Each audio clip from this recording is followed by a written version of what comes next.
అందరికీ నమస్కారం అండి. ముఖ్యంగా అప్పటి నుంచి చాలామంది మాట్లాడుతున్నారు. నేను చాలా జూనియర్ మీ అందరితో పోల్చుకుంటే, కానీ ఒక 2 ముక్కల్లో చెప్తాను.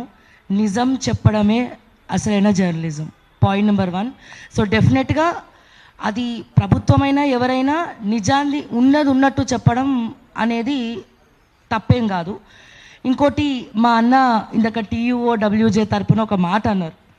ఏమన్నారంటే, ఒక వార్త వచ్చింది, ఒక రిపోర్టర్ ఒక వార్తని వార్తాపత్రికలకు పంపిస్తే ఎడిటర్ ఎడిట్ చేస్తాడు, ఆ పైన వాళ్ళు ఎడిట్ చేస్తారు. అట్లా ఎడిట్ చేసుకుంటూ ఈ రోజున ప్రజా సమస్యలే ఎడిట్ అయిపోయినాయి. సో అందుకని ఏమైపోయింది, పబ్లిక్ మెయిన్ ప్రజా సమస్యల గురించి ఎవరైతే వాయిస్ ఇస్తున్నారో వాళ్ళకి అట్రాక్ట్ అవుతున్నారు, వాళ్ళని సంప్రదిస్తున్నారు, వాళ్ళ గురించి మాట్లాడమని అడుగుతున్నారు. అండ్ ప్రజా సమస్యలపైన సగం ఇంటెలిజెన్స్ లాగా సోషల్ మీడియా పనిచేస్తూ ఉంది. అండ్ చాలా ఛానల్స్లో, శాటిలైట్ ఛానల్స్లో, కొన్ని ఛానల్స్లో చాలామందికి జీతాలు లేవు. అట్లా జీతాలు ఒక 3 నెలలు, ఇప్పటికి కూడా 3 నెలలకు ఒకసారి 4 నెలలకు ఒకసారి జీతాలు ఇచ్చే ఛానల్స్ చాలా ఉన్నాయి. సో వాళ్ళందరూ కూడా సీనియర్ జర్నలిస్టులే, వాళ్ళందరూ కూడా రిపోర్టర్సే.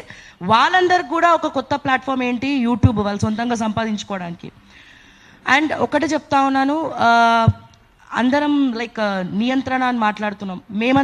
మేమంటే బూతులు మాట్లాడకుండా సైలెంట్గా ఉంటాం.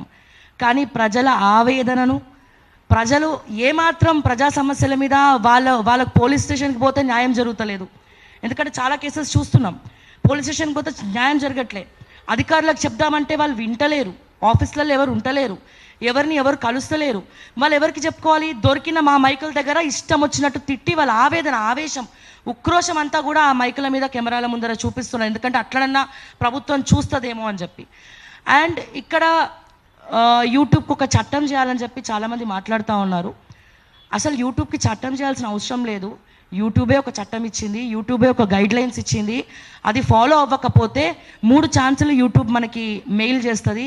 సో ఎక్కడైనా తప్పు జరిగినా, బూతులు మాట్లాడినా, స్టార్ మార్క్స్ పెట్టుకోకపోయినా, ఏం పెట్టుకోకపోయినా ఫస్ట్ ఛానల్ మీద స్ట్రైక్ వేసి 15 days 1 month పనిష్మెంట్ కింద యూట్యూబ్ మా ఛానల్నే తీసేస్తుంది. మళ్ళీ 1 month తర్వాత మళ్ళీ మా ఛానల్స్ మాకు వెనుకకు వస్తాయి. సో అసలైన గైడ్లైన్స్, అసలైన చట్టం యూట్యూబే ఇచ్చింది. ఒకరో ఇద్దరో ఏవో పొరపాట్లు చేస్తూ ఉంటారు. అయితే ఏదైనా ఒకటి వచ్చేటప్పుడు అక్కడ వాళ్ళు పల్స్ మీడియా వాళ్ళు చేసిన మిస్టేక్ ఒకటే, దానికి ఏంటి అంటే బీప్స్ వేయకుండా దాన్ని ప్లే చేయడం తప్ప అంతకుమించి వాళ్ళు చేసిన తప్పేం లేదు. అది అరెస్ట్ చేయాల్సినటువంటి తప్పేమి కాదు. నిజంగా అలా అరెస్ట్ చేయాలంటే చాలా కేసులు ఉన్నాయి, చాలామంది పోలీస్ స్టేషన్ చుట్టూ తిరుగుతూ ఉన్నారు.